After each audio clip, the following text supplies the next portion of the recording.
తూర్పుగోదావరి జిల్లా కడియంపులంక నర్సరీలో చిరుతపులి కోసం గాలింపు కొనసాగుతుంది. 4 రోజులుగా స్థానికులకు కంటి మీద కునుకు లేకుండా చేస్తుంది. చిరుత ఏదో జంతువును వేటాడినట్టు గుర్తులు కనిపించాయి. చిరుతపులిని బంధించడానికి 6 ట్రాప్ కెమెరాలు, 2 బోన్లను అధికారులు ఏర్పాటు చేశారు. ట్రాప్ కెమెరాలలో చిరుతపులిని అధికారులు గుర్తించారు. బోనులో చిక్కే అవకాశం ఉన్నట్టు తెలిపారు.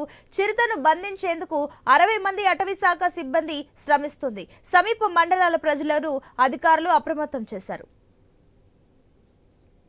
అది చూద్దాం.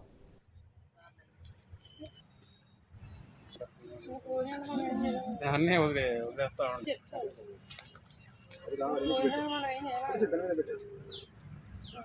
తీసుకెళ్ళి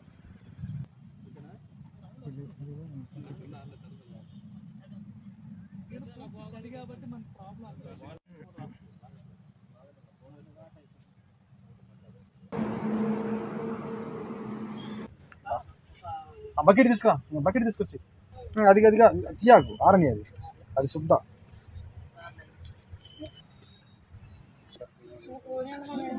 అన్నీ వదిలేస్తా